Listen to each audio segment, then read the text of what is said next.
नमस्कार. वाणिज्य शाखा प्रथम वर्ष, विषय मराठी. पुस्तक उत्कर्ष वाटा, पाठ 10वा. मार्ग शोधताना. लेखक नीलिमा मिश्रा. बालपणीच्या गोष्टी आठवताना पहिल्यांदा आठवते ती स्वची झालेली ओळख. मला जाणवले की मी एक स्वतंत्र व्यक्ती आहे. घरातील इतर सदस्यांशी माझे वेगवेगळे नाते आहे आणि माझ्या या स्वजाणीवेबरोबरच मला गावातील लोकांच्या परिस्थितीविषयीची जाणीव होऊ लागली.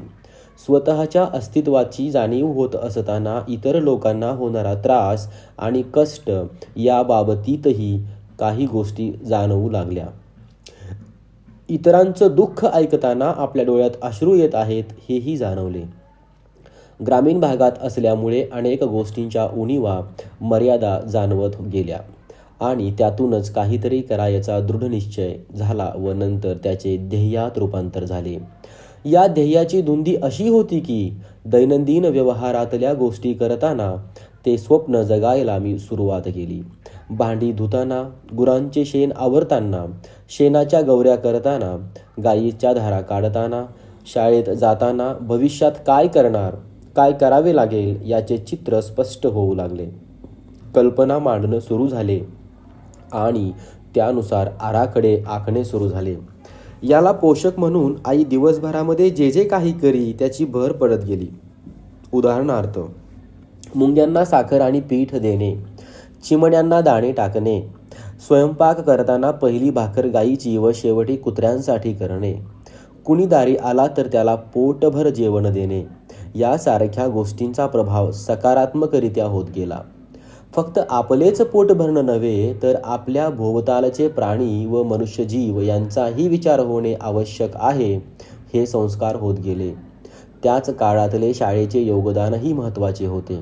उदाहरणार्थ, वेळोवेळी होणाऱ्या वक्तृत्व स्पर्धा, समाज व देशाप्रती आपल्या असलेल्या कर्तव्याबद्दलचे गुरुजनांकडून मार्गदर्शन मिळत होते. सोबत गल्ली व गावातील लोक यांच्याकडून मुलांनी कसे राहावे, काय केले पाहिजे याबाबत मिळणारे मार्गदर्शनही प्रेरणादायी असे. एकंदरीत आपल्याशिवाय इतरांप्रती असलेली संवेदना इतकी प्रगल्भ होऊ लागली की जे जे स्वप्न निरंतर बघत आले तशा तशा त्या दिशेने वाटाही मिळत गेल्या. हो, या सर्वांसाठी कुणाजवळ बोलावे, कुणाला सांगावे, सांगितले तर हसतील किंवा वेडे म्हणतील म्हणून परमेश्वराशीच संवाद साधत गेले. आपण कसे राहतो आहे, कसे दिसतोय, चप्पल घातली की नाही, कपडे टापटीप आहेत का या गोष्टींकडे माझे कधी लक्षही गेले नाही. पण आपण जे स्वप्न बघितले आहे त्या स्वप्नांच्या पूर्तीसाठी काय करायला पाहिजे याचेच विचार सुरू झाले. त्यातूनच एक ठाम निर्णय वयाच्या 13व्या वर्षीच घेतला, तो लग्न न करण्याचा. आणि आपले सारे आयुष्य गावात राहून गावासाठीच घालावयाचे हेही ठरले. मात्र यासाठी अभ्यास, अनुभव या गोष्टींची गरज होतीच. त्यासाठी पुढील शिक्षण हे पुणे किंवा मुंबईसारख्या शहरात घेण्याचे ठरले. स्वप्न बघण्याचे व स्वप्नपूर्तीसाठी नियोजन करण्याचे धाडस हे केवळ माझ्या वडिलांमुळे शक्य झाले. कारण त्यांच्याबद्दल मला हा विश्वास होता की ते कधीच नाही म्हणणार नाहीत. स्वतंत्र व्यक्तिमत्वास त्यांनी महत्त्व दिले आणि म्हणूनच स्वप्न बघताना जेवढे मोठे आणि दूरपर्यंतचे बघू शकत होते त्यात कुठेही अडथळा येईल असे मला वाटले नाही. पुढे पुणे विद्यापीठात शिकायला गेल्यावर तिथल्या मैत्रिणींना आपण पुण्यात का आलो आहे, भविष्यात काय करायचे आहे ही माहिती देत गेले. त्यावेळी काही जणी मला दिशाही दाखवू लागल्या. त्याच काळात लातूर येथे भूकंप झाला होता. तेथे काम करण्यासाठी इच्छुक कार्यकर्त्यांची गरज आहे असे पोस्टर्स ठिकठिकाणी लावलेली असत. माझ्या मैत्रिणी मला सुचवायच्या की तुला समाजकार्य करायचे आहे, मग तू या कार्यात सामील का होत नाहीस. मला मात्र ग्रामरचनेचे, गाव उभारणीचे, रचनात्मक व दीर्घकालीन अशा प्रक्रियेत गुंतायचे होते हे स्पष्ट होते. त्यामुळे मी त्याकडे फार लक्ष दिले नाही. MAचे दुसरे वर्ष संपत आले. परीक्षा झाल्या तरीही योग्य दिशा सापडली नाही. परीक्षा देऊन घरी आले. मात्र 2 वर्ष पुण्यात राहूनही आपणास दिशा मिळाली नाही याचे दुःख होते. मनात तळमळ खूप होती. कधी कधी एकांतात ओक्साबोक्शी रडायचेही. आपणास नेमके काय करायचे आहे हे कुणास सांगताही येईना. मात्र गावातील लोकांच्या अडचणी सुटल्या पाहिजेत, त्यांच्यासाठी सोयी उपलब्ध व्हाव्यात हे स्पष्ट होते. मात्र ते कसे करणार, त्यासाठी काय करणार हे त्यावेळी कळत नव्हते, सुचत नव्हते. एक दिवस माझी मैत्रीण निरीती जैन हिने नाराज होऊन मला पत्र लिहिले. तू ज्या कामासाठी पुण्यात आलीस त्या कामाची संधी तुला लातूर भूकंपाच्या ठिकाणी मिळाली होती व तू ती संधी नाकारलीस हे पाहून मला अतिशय दुःख होत आहे. दुसरे म्हणजे तू परत गावी गेलीस. तिथे राहून तू काय करणार आहेस हे मला कळत नाही. माझ्या वडिलांना जेव्हा हे कळले तेव्हा त्यांनाही अतिशय राग आला व त्यांनी मला विचारले की तू घरी धुणी भांडी करणार आहेस का? यासाठी तुला शिकवले का? तुला दुसरे काहीही करायचे नाही, नोकरीही करायची नाही, मग तू नेमके काय करणार आहेस? मला काही सुचेना, काय बोलावं ते कळेना. त्यांनी रागाने मला सांगितले, तुला जे करायचे आहे ते करून दाखव आणि ते केल्याशिवाय या घरात पाय ठेवू नकोस. त्यांनी मला अक्षरशः घरातून बाहेर काढले. मी परत पुण्यात आले. गेल्या 2 वर्षात मी अनेकांना सांगून ठेवले होते की जर तुम्हाला सामाजिक क्षेत्रात काम करणाऱ्या संस्थांची माहिती मिळाली तर मला नक्की सांगा. आणि त्याचा परिणाम म्हणूनच स्पर्धा परीक्षा देणाऱ्या सटाण्याचा एक मित्रांचा ग्रुप होता. त्यांनी डॉक्टर S. कलबाग व त्यांच्या विज्ञान आश्रमच्या कार्याची माहिती दिली. 19 जुलै 1995 रोजी डॉक्टर कलबाग यांना भेटण्यास गेले. त्यांचे काम बघितले. ते बघताना, त्यांच्याशी बोलताना वाटले की हो, मला माझा मार्ग सापडला व कलबाग सरांसोबत पुढील वाटचाल सुरू झाली. सरांच्या सांगण्यावरून मी वेगवेगळ्या राज्यातील संस्थांना भेटी दिल्या. काय कामं करावीत हे आपण न ठरवता ज्यांच्यासाठी काम करायचं आहे त्यांच्याकडूनच त्यांचे प्रश्न कोणते व त्यावर मार्ग कसा काढावा हे त्या लोकांशी चर्चा करून ठरवावं आणि त्यातून कामाची आखणी करावी असं ठरवलं. 4 पुस्तकं वाचून पदवी घेऊन आपण तज्ज्ञ बनत नाही, तर हजारो वर्षांपासून जी समाजरचना आहे त्या समाजालाच त्यांचे प्रश्न आणि त्या प्रश्नांची उत्तरही माहीत असतात हे लक्षात घेऊन मी वाटचाल सुरू केली. गावातल्या लोकांसाठी काम करण्यापूर्वी ग्रामीण जनतेचा विकास कसा होईल, त्यांचे प्रश्न कसे सुटतील, कोणत्या कामापासून सुरुवात करावी हे प्रश्न डोक्यात होते. शिक्षणातून ग्रामविकास ही संकल्पना S. कलबाग सरांनी दिली. गावासाठी काम करायचं होतंच, मात्र त्याआधी स्वतःच्या ज्ञानात अधिक भर घालण्याची गरज जास्त वाटली. MA पर्यंत जरी शिक्षण घेतलं असलं तरी सुद्धा जीवन व्यवहाराच्या गोष्टींचा संबंध मात्र आला नव्हता. त्या जीवन व्यवहाराच्या गोष्टींचं ज्ञान कलबाग सरांसोबत मिळेलच ही खात्री झाली. तसंच डोक्यात असंख्य प्रश्नांनी गर्दी केली होती. त्यातील बरेचसे प्रश्न मूर्खपणाचे होते. माझ्या या मूर्ख प्रश्नांची उत्तरही मला हवी होती. तशी संधी व त्यासाठी प्रोत्साहन मला सरांनी दिले. सर शास्त्रज्ञ होते आणि मी कला शाखेची विद्यार्थिनी. मला विज्ञानाचा जराही गंध नव्हता असं म्हटलं तरी चालेल. जेव्हा कलबाग सर तांत्रिक आणि वैज्ञानिक विचार मांडायचे तेव्हा मला सुरुवातीला फार संकोच वाटे.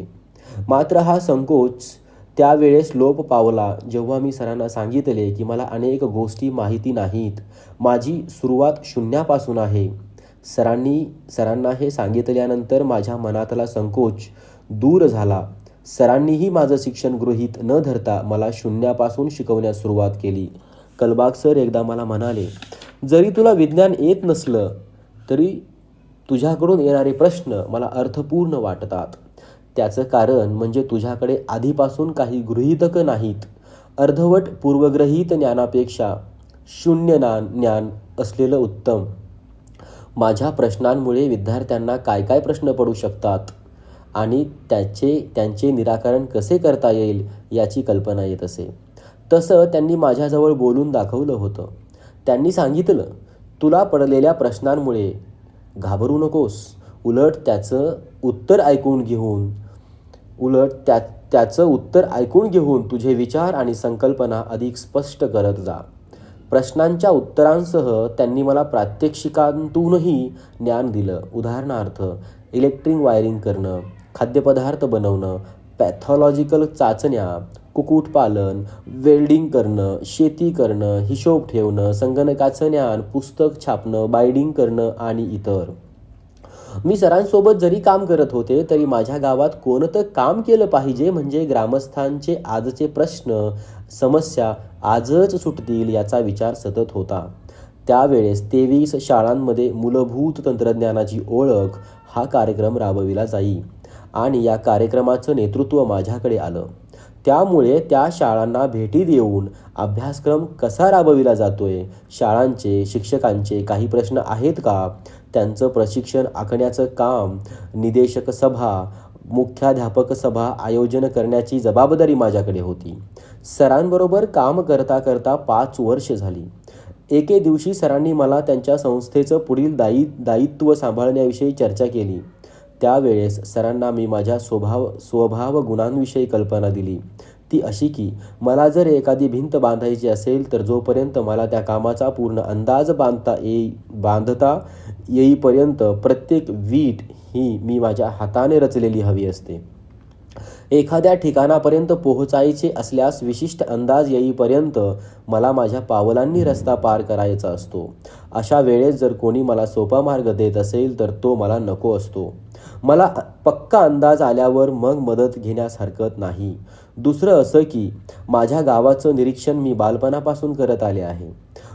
उदाहरणार्थ अशिक्षित असल्या तरी स्त्रियांना वर्षभरासाठी टिकाऊ पदार्थ बनविण्याचे कौशल्य येत होतं. सणासुदीला मिष्टान्न बनवणं, लग्नकार्यात सुंदर गाणी म्हणणं, त्यावर नाचणं, अल्पकमाई असून घर नीटनेटकेपणानं चालवणं, काटकसरीने संसार करणं, शेतकऱ्यांचे शेतीसाठीचे कष्ट हे सगळं जवळून पाहिलं होतं. त्यामुळे माझं गावाचा प्रत्येक कोपरा न कोपरा, तिथले लोक या सगळ्या गोष्टी माझ्या हृदयात अगदी रुतून बसल्या होत्या. माझं गाव हीच माझी प्रयोगशाळा. मला तिथेच काम करायचं होतं. सरांना या गोष्टीची मी जाणीव करून दिली आणि माझं पुढचं नियोजित कार्य हे आपल्या गावातच करायचं आहे हे स्पष्टपणे सांगितलं. गावात काम कसं आणि कोणत्या मार्गाने सुरू करायचं याचा रस्ता मात्र सापडत नव्हता. हे मी सरांना सांगितलं. त्यावर सरांनी मला एक संधी देऊ केली. भारतात वेगवेगळ्या राज्यात ज्या संस्था आहेत त्यांना भेट देऊन कोणती कामं करावीत याचं नियोजन करण्याची. सरांच्या सांगण्यावरून मी वेगवेगळ्या राज्यातील संस्थांना भेटी दिल्या. मात्र या संस्थांना भेटी दिल्यावर काय करू नये याचीच यादी तयार झाली. त्यात सर्वात प्रथम सरकारचा पैसा घेऊन काम करू नये हे लक्षात आलं. याचाच अर्थ प्रकल्पांवर आधारित काम न करता प्रश्नांवर आधारित कामाची रचना हवी. सरांबरोबर काम करताना आपल्याला जी तळमळ बालपणापासून होती तीच तळमळ अजूनही आहे का हे तपासण्यासाठी 2दा काही महिन्यांसाठी कोणतंही वेतन न घेता काम करण्याचे प्रयोग मी केले. त्या दरम्यान असं लक्षात आलं की वेतन मिळो अथवा न मिळो काम करण्याच्या दृढ निश्चयावर कोणताही परिणाम होत नाही. अशा पद्धतीने कलबाग सरांबरोबर 8 वर्ष काम केल्यानंतर आपल्या गावात आपण काम करू शकतो असा आत्मविश्वास आल्यावर 31 मे 2003 रोजी गावात राहून पूर्ण वेळ काम करण्यासाठी मी परतले. त्यापूर्वी 2000 गावात भगिनी निवेदिता ग्रामीण विज्ञान निकेतन या नावाने संस्था नोंदणी करून कामाला सुरुवात केली होती. त्याद्वारे गावातील कार्याची वाटचाल सुरू झाली. भगिनी निवेदिता ग्रामीण विज्ञान निकेतन संस्थेची 2000 स्थापना करून पुढील 27 वर्षांचे नियोजन करण्यात आले. 27 वर्षांनंतर आपण ज्या परिसरात काम करतोय त्या परिसरात आपली गरज भासू नये अशी त्यामागे भूमिका होती. या 27 वर्षांचे 999 वर्षांचे 3 टप्पे करण्यात आले. सरकारी पैसा न घेता काम करण्याच्या आमच्या निर्णयाबाबत जवळजवळ सर्वांच्याच मनात शंका होती. सरकारकडून सामाजिक कार्यासाठी आर्थिक मदत नाही घेतली तर पैसा कुठून उभा राहणार याचे उत्तर माझ्याजवळ नव्हते. मात्र सरकारकडून पैसे घ्यायचे नाही हे पक्के ठरवले होते. समाजासाठी काम करताना समाजाचे व स्वतःचे ऐकायचे होते. समाज काय विचार करतो, त्याला काय वाटते, परिस्थिती काय म्हणते, आपले मन काय म्हणते या सगळ्या गोष्टींची सांगड घालायची होती. कामाची पद्धत ठरली होती आणि ती एकदम स्पष्ट होती. ज्या लोकांसाठी काम करायचे त्यांच्याबरोबर राहून, त्यांचे म्हणणे ऐकून, त्यांच्या गरजा समजून जे सुचेल त्या वाटेने जायचे. पैशाचे काय होईल माहीत नाही, पैसे नाही मिळालेत तर काय होईल ही भीती मनात नव्हती. त्यावेळेस धुंदी होती ती फक्त विचार आणि कार्य यांच्या प्रक्रियेची. त्यात चिंता, काळजी, शंका या गोष्टींना स्थान नव्हते. होता तो फक्त उत्साह आणि उमेद. विनोद आणि हेमराज हे दोघेही काम सुरू होण्याआधीच भेटलेले कार्यकर्ते. त्यांच्यासमोर अनेक विषयांवर अक्षरशः तासनतास विचार मांडले, चर्चा केली. त्यांनीही त्या विचारांवर, मार्गांवर भरवसा ठेवला. त्यांचा भरवसा ही माझ्यासाठी ताकद ठरली आणि म्हणून का असेना प्रत्येक भेटणाऱ्या व्यक्तीने निर्माण केलेल्या शंकांमुळे कसे होणार, हे कसे शक्य आहे इत्यादीचा थोडाही नकारात्मक परिणाम झाला नाही. बालपणापासून गाव जवळून बघितले होते, तिथेच वाढले असल्याने गावकऱ्यांशी बोलण्याची पद्धत, वागण्याची पद्धत तसेच त्यांच्या स्वभावाची जाणही होती. म्हणूनच कदाचित गावात काम करण्याआधी कुठल्याही प्रकारचे आश्वासन दिले नाही किंवा स्वप्न दाखवले नाही. त्यापूर्वी अनेक जणांनी विकासाच्या नावाखाली फक्त स्वप्न दाखविण्याचे व आश्वासने देण्याचे काम केले. केवळ भाषणे दिली, त्यासाठी प्रत्यक्ष कार्य मात्र झाले नसल्याने भाषणांवर लोकांचा विश्वास बसेल का ही शंकाच होती. म्हणून फारशी चर्चा न करता शाळेतील गुरुजनांना घेऊन संस्थेची स्थापना केली. गावात त्यावेळी संगणक उपलब्ध नव्हते, म्हणून संगणक प्रशिक्षणाने कार्याची सुरुवात केली. हे कार्य सुरू झाल्यावर एक दिवस शेतात काम करणारी एक स्त्री येऊन भेटली. म्हणाले की तुम्ही काहीतरी वेगळं करणार आहात असं दिसत आहे. मग स्त्रियांसाठी कार्य का करत नाही? आपला परिसर दुष्काळग्रस्त आहे. इथे 4 महिने जेमतेम काम असतात व 8 महिने बेकारी. रोजगार मिळवण्यासाठी काहीतरी केलं तर गावातील स्त्रियांना खूप मोठी मदत होईल. तिने सांगितलेली समस्या सोडवण्यासाठी बचत गटामार्फत स्त्रियांसाठी कार्य करावे असे ठरवले. त्यावेळी भारतीय स्टेट बँकेने बचत गट बांधणीविषयी माहिती दिली. आम्ही बचत गट बनवण्यासाठी स्त्रियांच्या सभा घेऊ लागलो. पहिल्याच सभेच्या वेळी स्त्रियांचा आक्रोश बाहेर पडला. काही लोकांनी लकी ड्रॉच्या माध्यमातून अनेक जणींना लुबाडले होते. एकंदरीत गावातील बायकांचा कोणावरही भरवसा राहिला नव्हता. आम्ही त्यांना बचत गटाची सविस्तर माहिती सांगितली. तुमचाच पैसा तुमच्याच बँक खात्यात जमा होणार व त्यातून एकमेकांना अल्प दराने कर्ज देऊन आपापल्या गरजा पूर्ण करता येणार असे समजावले. आम्ही गावातले असल्याने एकदा यांच्यावरही विश्वास ठेवून पाहू या असे स्त्रियांना वाटले व या कार्याची चळवळ सुरू झाली.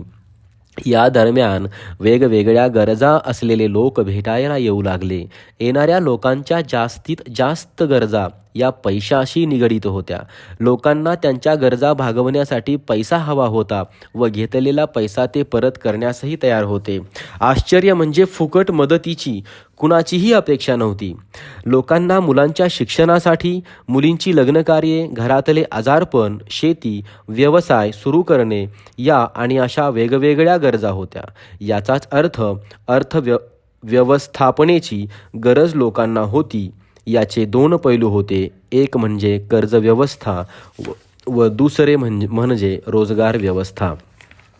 बचत गट स्थापनेच्या वेळी बचत गटाचे काय काय फायदे आहेत असा प्रश्न स्त्रियांकडून विचारला जाई. आपल्याच बचतीतून अल्प व्याजदराने आपल्या स्वतःला कर्ज उपलब्ध होते. त्याचबरोबर आपली बचतही होत असते. सामूहिकरित्या आपल्याला उद्योगही करता येतात असे त्यावेळी स्पष्ट केले. आपल्याला उद्योगही करता येतात असे सांगितल्यावर कोणते उद्योग करणार हा प्रश्न त्यांच्याकडून आला. उद्योगाचा आम्हालाही अनुभव नाही व त्यासाठी आमच्याकडे पैसेही नाहीत. त्यामुळे तुम्ही घरात जे वेगवेगळे पदार्थ बनवता तेच पदार्थ तयार करून त्याची विक्री करू या व त्यासाठी आवश्यक भांडवलसुद्धा तुम्हीच जमवा असे आवाहन त्यांना केले.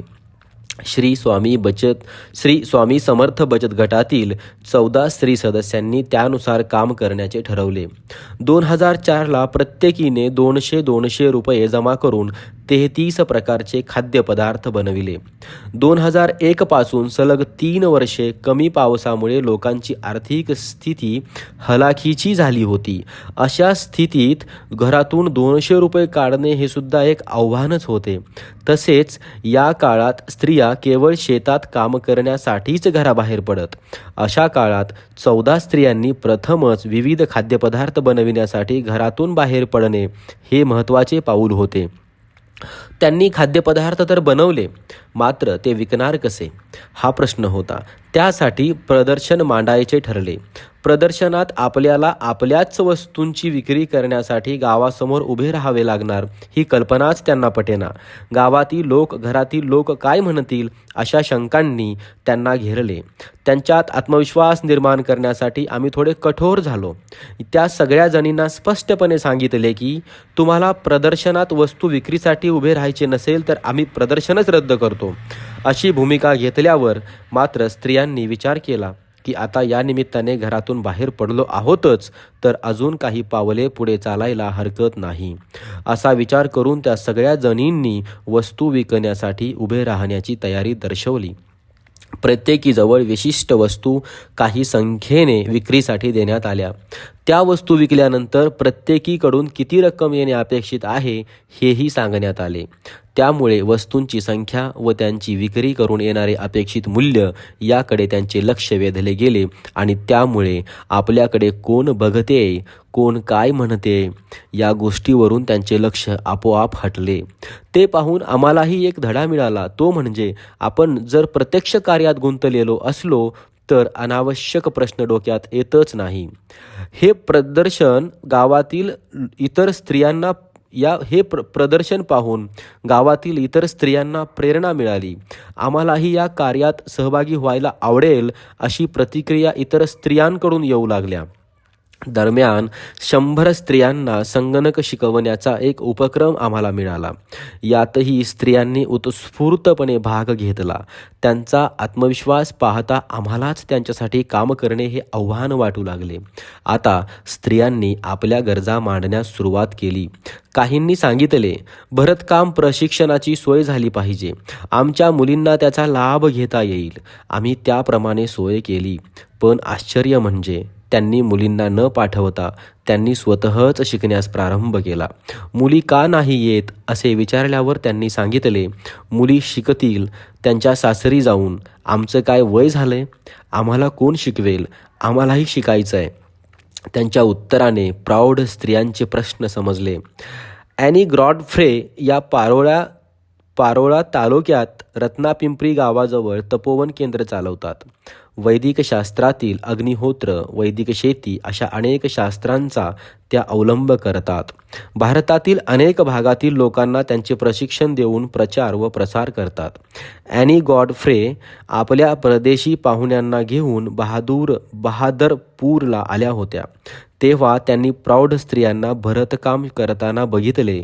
त्यांची शिकण्याची उत्स्फूर्तता पाहून त्यांनी या स्त्रियांना भरतकामाचे मोठे व दीर्घकाळ काम उपलब्ध करून दिले. एकदा 500 जणींची सभा भरली होती. या सभेत आपल्याला काय काय काम करता येईल याची चर्चा सुरू झाली होती. त्या चर्चेस उपस्थित असलेल्या अशिक्षित स्त्रियांनी आम्हाला गोधडीशिवाय काहीही येत नाही, ती बनवू का असं विचारलं. त्यांच्याच सूचनेनुसार गोधडी बनवण्यास सुरुवात केली. गोधड्या विक्रीही करू लागलो. दरम्यान जर्मनीमधून 100 गोधड्यांची ऑर्डर आम्हाला मिळाली. मात्र त्यांनी सांगितलेल्या डिझाईन आम्हाला जमल्या नाहीत आणि आमची ऑर्डर रद्द झाली. हे समजताच ॲनी गॉडफ्रे या पुन्हा मदतीला धावून आल्या. त्यांनी पाश्चिमात्य देशांमध्ये चालणारी रंगसंगती व कापडाविषयी मार्गदर्शन केले. त्यांनी स्वतः गोधडीच्या विविध डिझाईन शिकविल्या. त्यानंतर या गोधड्या देशातच काय तर परदेशी लोकांनाही आवडू लागल्या. या गोधडी उद्योगातून हजारो जणींना रोजगार मिळाला. आमच्या आदर्श गावाच्या संकल्पनेस आम्ही ग्रामरचना प्रकल्प असे संबोधतो. त्यासाठी बहादरपूर व शिरसोदे या गावाचे 55 गल्लींमध्ये विभाजन करण्यात आले असून प्रत्येक गल्लीमध्ये 5 स्त्रियांची समिती स्थापन करण्यात आली आहे. ही समिती आपल्या गल्लीची कामगिरी वाढविण्यासाठी प्रयत्नशील असते. शौचालय बनवणे, वृक्ष लागवड, परिसर स्वच्छता, बचत गट नियमित चालवणे, उद्योग वाढवणे, रूफ वॉटर हार्वेस्टिंग, प्रत्येक स्त्री व तिच्या कुटुंबाच्या आरोग्याकडे लक्ष ठेवणे आदी लोकसहभागातून लोकविकासाचा आमचा प्रयत्न आहे. गोधडी व भरतकाम उद्योगातून येथील स्त्रियांना रोजगार मिळाल्यावर उद्योगाची इतर अनेक द्वारे खुली झाली होती. उदाहरणार्थ पेटीकोट बनवणे, त्याला रंग देणे, पटियाला पॅन्ट, सलवार, कुर्ता तयार करणे इत्यादी व्यवसाय मोठ्या प्रमाणात सुरू होऊन हजारो स्त्रिया आपल्या पायावर उभ्या राहू लागल्या. त्यातून त्या आपल्या कुटुंबांना आर्थिक मदत करण्यास सक्षम होऊ लागल्या. याशिवाय आपल्या परिसराची अर्थव्यवस्था मजबूत करण्याचे कार्यही होतेच. दिल्ली, मुंबई, बंगळुरू, पुणे, शेगाव अशा अनेक वेगवेगळ्या भागांमधून शेतकऱ्यांसाठी अर्थव्यवस्था उभ्या राहू लागल्या. यामध्ये काही अर्थसहाय्य करणाऱ्या संस्था शेतकऱ्यांची परिस्थिती समजून घेत परतफेडीसाठी होणारा विलंब लक्षात घेऊ लागल्या. त्यामध्ये प्रामुख्याने उल्लेख करावा लागेल संजय शेलगीकर यांचा. 2004 पासून शेतकरी बंधूंसाठी विविध संस्थेमार्फत अर्थसहाय्यासाठी आम्ही प्रयत्न करीत आहोत आणि आजही शेतकऱ्यांसाठी कायमस्वरूपी अर्थसहाय्य देणारी व्यवस्था उभी करण्यासाठी धडपडत आहोत.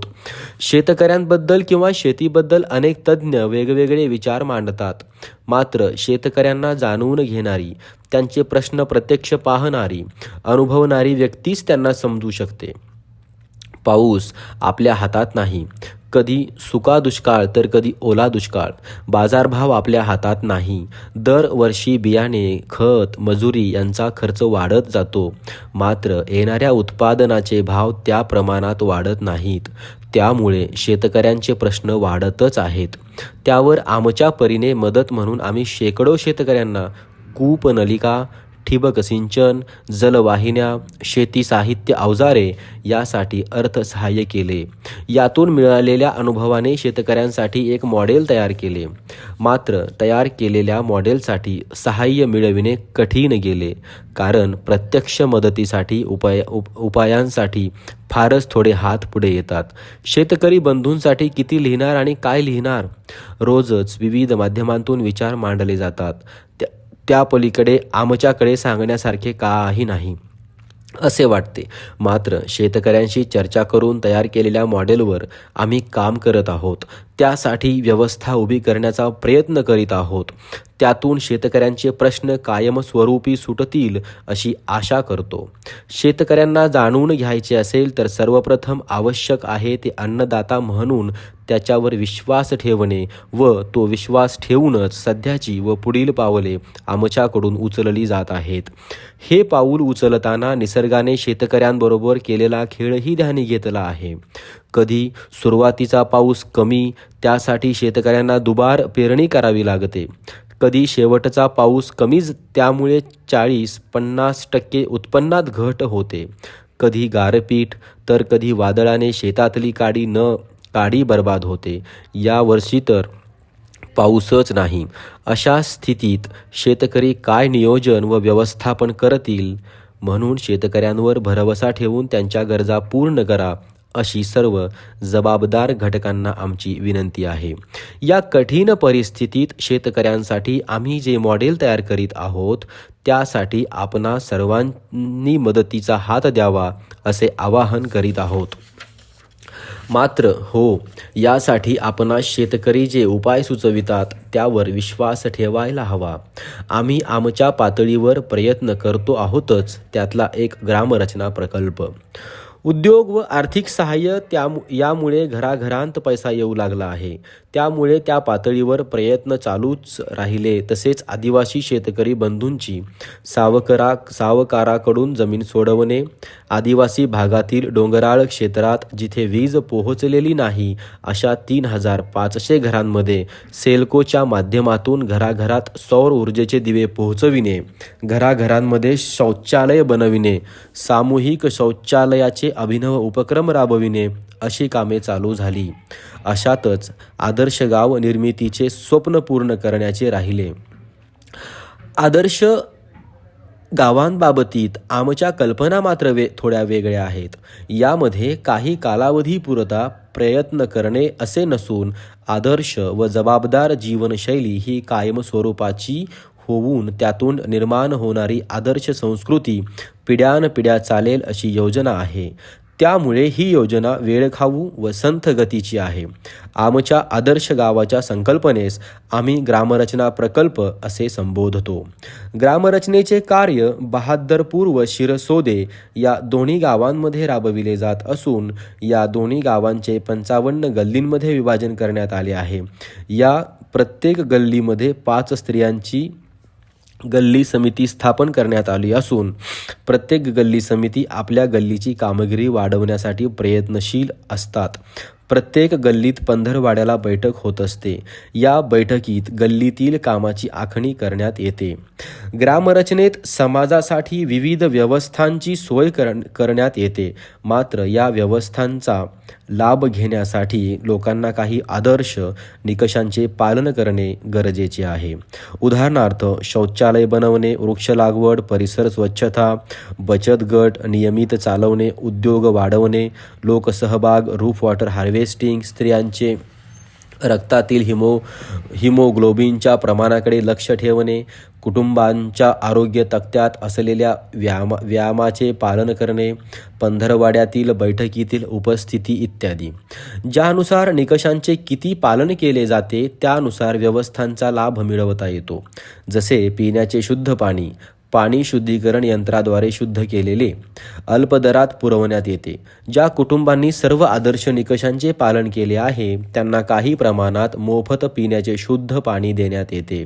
शाळेतील विद्यार्थ्यांना कौशल्य शिक्षण व मूल्य शिक्षण देऊन एक जबाबदार नागरिक बनवण्यासाठी संधी उपलब्ध करून देणे.